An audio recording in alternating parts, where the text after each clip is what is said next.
Hola, muy buenas a todos, espero que estén teniendo un excelente comienzo de año. Bienvenidos al primer video de mi canal del año 2026. Y en este video quiero hablar un poco de cómo fue mi 2025, hacer una pequeña recapitulación en torno al pixel art que realicé, dibujos, participación en Game Jams y también obviamente hablar un poco de YouTube y ver si todas estas experiencias también te pueden ayudar a ti en tus proyectos personales. Y por supuesto hablar de videojuegos que jugué. Algunos juegos de la Super Nintendo, de la Game Boy Advance, obviamente que ROM hacks que me encantan, también hablar obviamente de cosas más actuales como Hollow Knight Silksong, que le dediqué muchos reels en mi canal y que me encantó obviamente, y por supuesto también hablar de cosas que quiero concretar para este año y cosas que también quiero mejorar. Así que vamos allá con el video y espero que lo disfruten.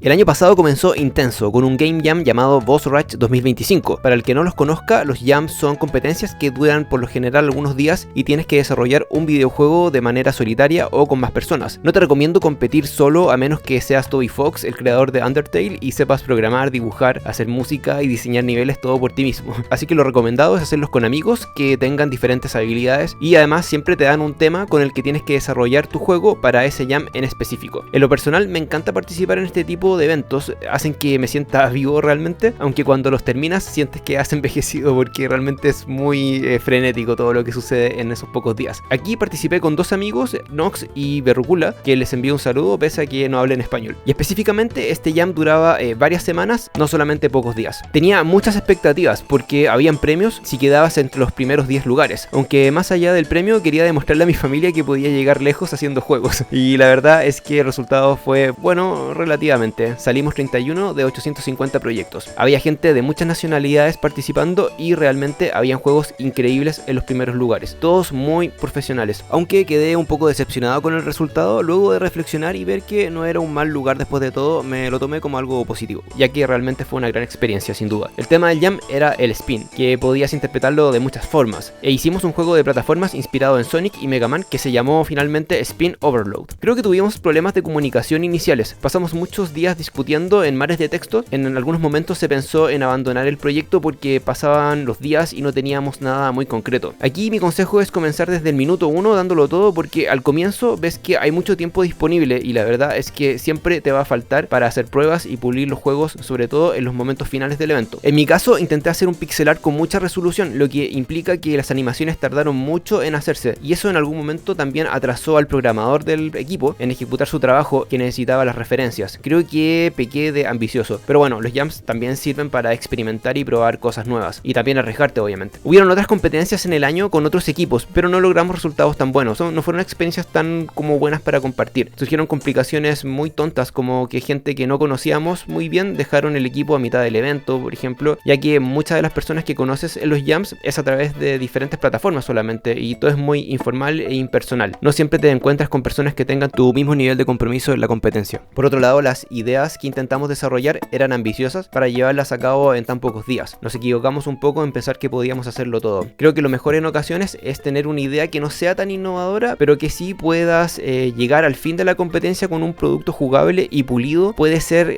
la mejor forma de afrontar este tipo de encuentros, sobre todo si no tienes tanta experiencia, en mi opinión. En cuanto al pixel art, intenté algunas nuevas formas y colores. Mucho de lo que hice fue más estilo 8 bits y paletas monocromáticas. La verdad, una de las cosas que más me cuesta es crear paletas de colores y llegar a combinaciones que sean interesantes. De repente pienso que tengo un poco de daltonismo, pero no estoy seguro. Lo que recomiendo es imitar paletas de películas o series si no tienes ideas de cómo hacer las propias, y con el tiempo podrás descubrir tu propia identidad. Así no pierdes tanto tiempo rompiéndote la cabeza con algo que es realmente complejo y que realmente cuesta mucho de hacer, y así puedes dedicarte a mejorar y practicar tus diseños principalmente. También les recomiendo una página llamada prospect.com Palette List, donde hay varias paletas creadas por otros usuarios. Para el pixel art no es necesario saber dibujar tan bien en papel, pero sí creo que si sabes hacerlo te da una ventaja para plasmar tus ideas y llevarlas a cabo de una mejor manera. En cuanto a los dibujos tradicionales, en tinta dibujé bastantes animales, Pokémon y ciencia ficción, que son de mis cosas favoritas. Me creé un canal de YouTube específicamente para subir este contenido, la verdad, y el cual no tuvo tantas visualizaciones, siendo honesto. Creo que no era muy efectivo hacer videos demasiado largos sin comentar nada. Al parecer YouTube además está premiando más los reels, ya que está tratando al parecer de competir más con TikTok que los videos realmente largos. Y tener un canal recién comenzado es difícil con pocos suscriptores, ya que cuesta un poco lograr un impacto y poder crecer, por lo menos así lo percibí yo. Aunque me gustó mucho el proceso de grabarme mientras dibujaba, muy emocionante dibujar contra el tiempo además, lo seguiré intentando en un futuro sin duda. En cuanto a videojuegos que jugué, la verdad hace un tiempo que tengo la idea primero de ir terminando mi backlog antes de dar saltos generacionales a nuevas consolas. Me di cuenta que la cantidad de juegos que adquiría y que ni siquiera había empezado el 2024 y decidí un poco remediar eso para el 2025. La verdad no entiendo que la gente siempre esté esperando novedades si hay una cantidad de joyas que no han tocado del pasado. Yo siempre descubro nuevos juegos de la Super Nintendo, por ejemplo, y siempre se siente genial tener tiempo para rejugar tus juegos favoritos de toda la vida. Eso no tiene precio. También siempre hay joyas que no he podido jugar todavía desde la Game Boy tradicional, la Game Boy Advance, que cada año me enamoro más de esa consola, o la Nintendo DS, y de todas las consolas en general siempre te vas a topar juegos increíbles. Por ejemplo, de la PlayStation 1 también hay unos JRPGs que aún no he podido terminar, son increíbles, siempre vas a tener algo nuevo que descubrir, así que te recomiendo que guardes un poco tu dinero y juegues esos juegos que tienes pendientes antes de pasarte a las cosas de nuevas generaciones. Les recomiendo siempre tener juegos que te hagan feliz y que te lleven a una zona segura en tu vida, esos juegos que te hacen sonreír solo por el hecho de estar en su mundo. En mi caso los intento jugar cada año, juegos como Super Mario World, que es un juego inmortal, pese a que te lo sepas de memoria, es para mi gusto el mejor Mario en 2D, además que fue el primer videojuego que recuerdo en la vida, y este año le dediqué tiempo a la versión de Game Boy Advance, que tiene pequeñas mejoras respecto al original, y a Zelda Minish Cap, que después de Ocarina of Time es el Zelda que más veces he terminado y de mis favoritos en 2D de la saga, con uno de los pixel art más bonitos que he visto en mi vida, y siempre me da muy buen rollo. Me encanta la dualidad que te presenta entre ser pequeño y grande, la idea de investigar caminos secretos siendo invisible para los adultos cuando eres diminuto, tener que combinar piedras con otros personajes y entender el mapa como una mazmorra gigante, y cómo desarrollando esta mecánica vas revelando sus secretos. Es un Zelda único y mágico. Un personaje que le di una segunda oportunidad fue a Kirby.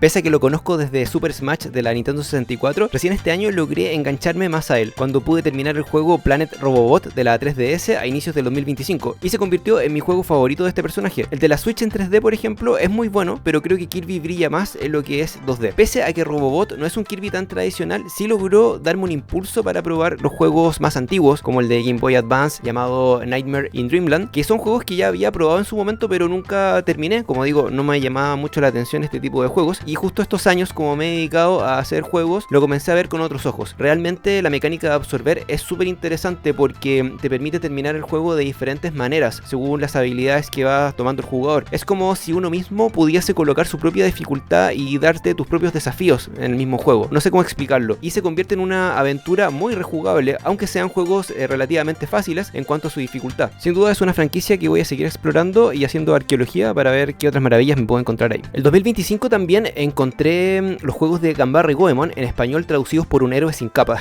y pese a que algunos los había ya jugado en japonés, poderlos rejugar en español, eso no tiene precio, es lo máximo. Entender todo el humor que tienen estos juegos, que es un humor bastante, bueno, japonés, pero bueno, a mí por lo menos siempre me ha parecido como inocente y a la vez gracioso. Decir que solamente hubo uno de estos juegos en la Super Nintendo que salió fuera de Japón y fue traducido al inglés de manera original, y el resto tuvo solo traducciones hechas por fans, ya que nunca tocaron Occidente. Esta franquicia, ya un poco olvidada, siempre ha sido mi favorita de Konami desde que probé sus juegos en la Nintendo 64 por primera vez, con el nombre de Mystical Ninja, allá por el año 98 si mal no recuerdo. Se los recomiendo en un 100%, tienen un gran humor, son plataformeros que para mí son de los mejores que han existido y son una experiencia muy japonesa, tanto en música como aspecto. De hecho, mi infancia fue mi primer como acercamiento a algo más japonés literal, con yokais, castillos, pagodas. Aunque tenga un aspecto animado, nunca olvidé ese acercamiento más directo a la cultura japonesa gracias a este tipo de juegos. Bueno, también este año jugué a la expansión de As Libra Revision, uno de los JRPG más brutales y viciantes que he jugado estos últimos años, creado en gran parte por una sola persona llamada Keizo. El juego tiene más de 70 jefes, el farmeo y el crafteo son un vicio, los personajes súper bien escritos y unos vuelcos de guión realmente buenos. Recomendado en un 100%, aunque la expansión es muy diferente ya que es un roguelite y toma bastante distancia en jugabilidad a la versión estándar. Es una experiencia muy buena, aunque el juego base sigue siendo superior en mi humilde opinión. Por supuesto, sigo poniendo atención a lo que son los ROM hacks, estos juegos modificados por fans que para algunos pueden verse como una forma negativa por alterar los juegos originales de los autores. En mi caso los veo como un esfuerzo de los fans que amaron esos juegos en los 90 y siempre desearon que esos juegos nunca acabasen. Juegos como Super Mario 64, Smash Bros o Banjo-Kazooie, y siempre me interesa ir viendo novedades sobre estos temas. Hay realmente ROMs muy bien hechas, siempre puedes entender nuevos nuevas jugabilidades y por qué algunas cosas sí funcionan y otras no. Si te gusta el desarrollo de videojuegos, es una gran manera de entender por qué hay decisiones y misiones que quizás no tendrían sentido en el juego original y cómo los desarrolladores originales lograron un diseño único y equilibrado para cualquier jugador pudiese afrontar el juego de manera divertida en comparación a estas versiones más experimentales. De hecho, cuando terminas de jugar las ROMs y vuelves a los juegos originales, tu amor y admiración por ellos nunca para de aumentar. La revista de videojuegos que más he leído en 2025 es la Retro Gamer de España. Le recomiendo mucho por la profundidad de sus análisis, en donde incluso puedes ver entrevistas a varios desarrolladores de la época. Hay mucha información valiosa de sistemas y juegos los cuales no alcancé a conocer por temas de edad, obviamente, y siempre me parece alucinante escuchar las historias de esa gente que sí pudo vivir en sus carnes, por ejemplo, la época del Game & Watch, las consolas de Atari, o pudo vivir en el momento de su lanzamiento las primeras consolas de Sega y Nintendo. Y por supuesto todo lo vivido en los 80 con el nacimiento de tantas sagas de videojuegos que perduran hasta el día de hoy. Obviamente que también encontrarás información abundante de la época de los 90 y podrás revivir muchas de las sagas con las que comenzamos a jugar varios de nosotros. No solo eso, también encontrarás historias de desarrolladores locales que nunca hubiese conocido si no fuera por estas lecturas. Encontrarás eventos de máquinas arcade y lugares donde padres le enseñan cultura de videojuegos a sus hijos con juegos clásicos que te harán recobrar la fe en la humanidad. La recomiendo un montón y además que sigue apareciendo en formato físico, algo que cada vez será más difícil de ver en un futuro. Hablando un poco de Pokémon, en cuanto a ZA me pareció muy adictivo pese a toda la crítica que tuvo por las ventanas y entornos que después de unas horas la verdad que a mí ya se me había olvidado, y la mecánica de combate funciona muy bien para la ciudad luminaria, ya que todo es muy dinámico y da múltiples posibilidades en algunos casos de estar combatiendo con varios Pokémon y atrapando de manera rápida. Tiene su toque, la verdad.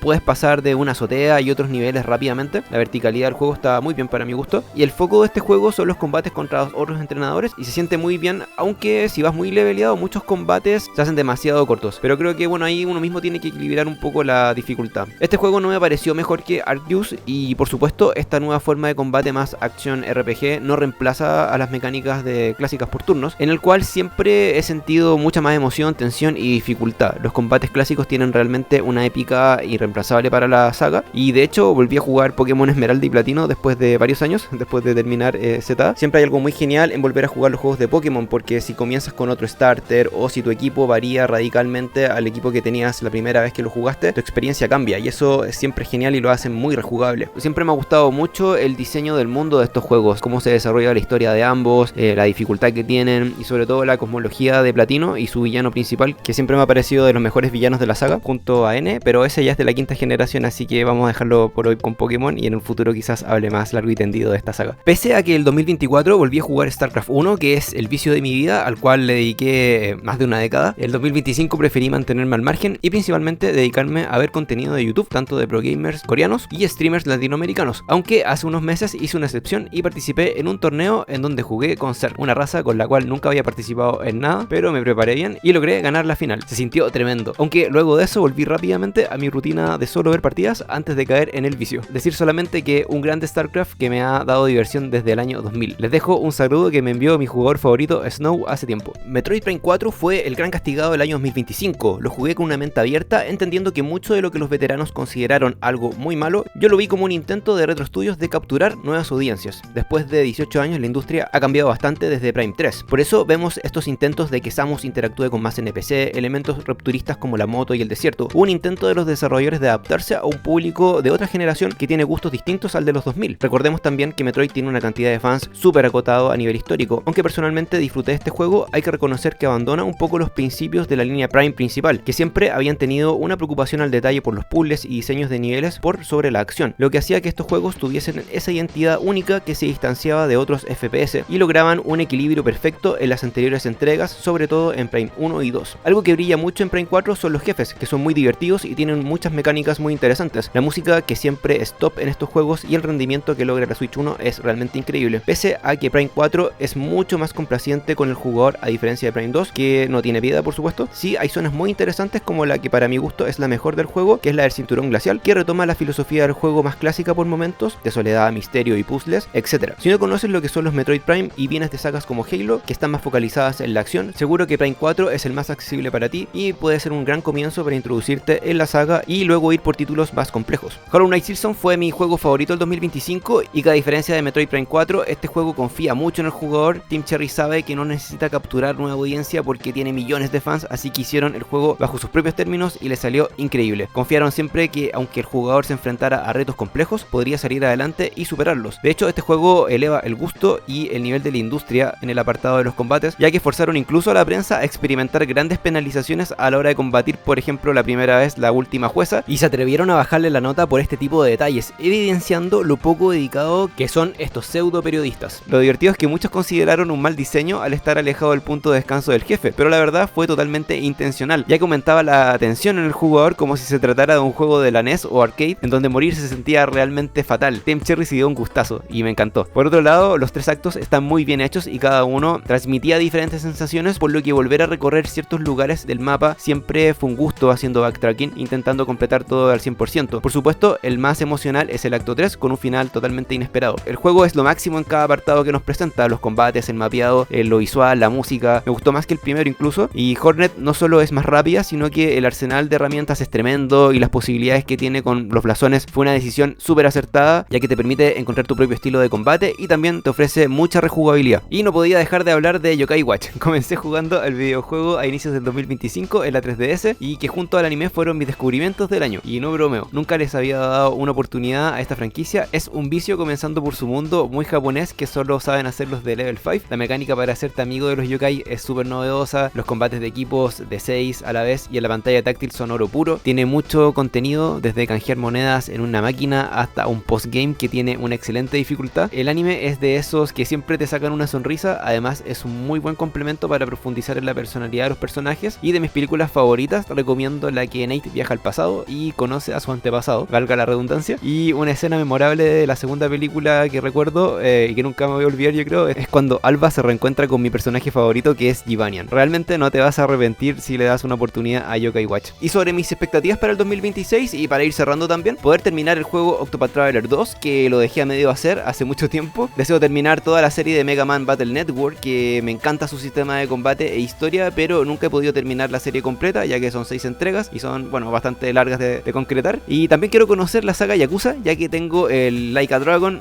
para PlayStation 4 hace años en mi casa y aún ni siquiera lo comienzo. Me encanta todo lo que tiene que ver con Japón y recorrer, aunque sea virtualmente, sus lugares, así como hice en su momento con Persona 5. En 2019 tuve la suerte de estar en ese país y siempre me da mucha nostalgia volver a recorrer todos esos parajes, son geniales. Y bueno, también tengo muchos juegos de la Super Nintendo que también quiero terminar, que descubrí este año, juegos muy japoneses que no salieron acá en Occidente, y también obviamente repasar muchos juegos de la Nintendo 64, que como he dicho en algún momento es mi consola favorita, la consola que más disfruté de niño y siempre me encanta volver a ella. Bueno, pese a que intenté hacer un video resumido, me salió bastante largo, así que quiero agradecerles por haber llegado hasta aquí. Les deseo un muy buen feliz año 2026 a todos, y por mi parte espero seguir mejorando en el pixel art, en el desarrollo de videojuegos y quizás explorar algo de low poly en 3D, que también me gusta mucho ese estilo, y espero que sigan disfrutando de los videojuegos, los cuales son la máxima expresión artística creada por el ser humano. Hasta luego, chau.